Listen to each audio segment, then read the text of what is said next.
السؤال هذا إجباري.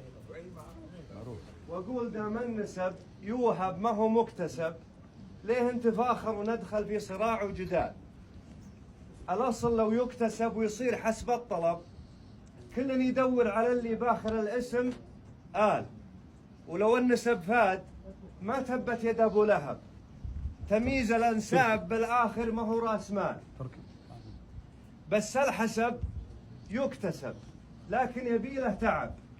ما هي سوالف تبي رجل برك للثقال، نهني اللي نجح ونواسي اللي رسب. وحياة الإنسان ما بين الكبد والعجال، ومن حكمة الله ما نقدر نعرف السبب. انت بذل الجهد والرازق عزيزة الجلال، اطلب عسى يرزقك بين النسب والحسب، مثل ما ربي رزق فرحان ذرب الخصال. اطلب عسى يرزقك بين النسب والحسب، مثل ما ربي رزق فرحان ذرب الخصال. شيخ انت سلسل عموقه من دهات العرب، من حول 20 جد ومجدهم لا يزال. شيخ انت حدر عموقه من مناجم ذهب، اللي ترسي صلابتها حيود الجبال. فرحان بن نايف الفيصل ونعمه الشنب، اللي تعدى شموخ النايفات الطوال.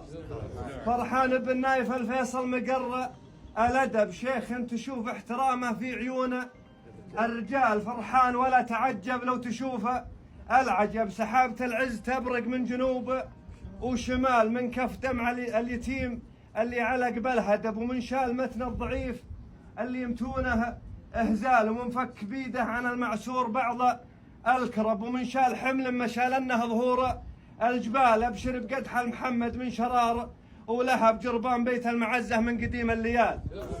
ابشر بقدح محمد، ابشر بقدح محمد من شرار ولهب، جربان بيت المعزه من قديم الليال. جربان لا تبرت الدعوه تفك النشب، يلقى بهم من عسرها الوقت ستر وظلال. جربان يوم انها شلفه وسيف حدب، صيار مما تصيد لك تبير الجلال. يا اخو مها جتك تردم مقتفيها مهب، يرتاع من ثقلها منه يخيل الخيال. من شاف ردم السحابه يحسب انها غضب، ما وقفت للسدود ودمرت كل جال. يا اخو مها جتك تردم مقتفيها مهب، يرتاع من ثقلها منه يخيل الخيال. من شاف ردم السحابه يحسب انها غضب، ما وقفت للسدود ودمرت كل جال. سحاب تنسيلت والمدح فيها وجب، الشيخ فرحان ما قلته بجرف هيال. يا اخو مها جيت لك شاره وعندي عتب، لا تاخذ المجد كله دع لغيرك مجال.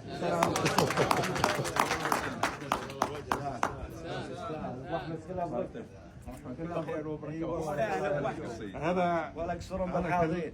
كلمته قلت انك جاي الى الرياض ولا حول؟ قال من عندك؟ قلت والله الشيخ فرحان. قال اجيك لو عندي 100 منكم وانت ما تراد دعوتك، ما تراد يا محمد، انت ما تراد.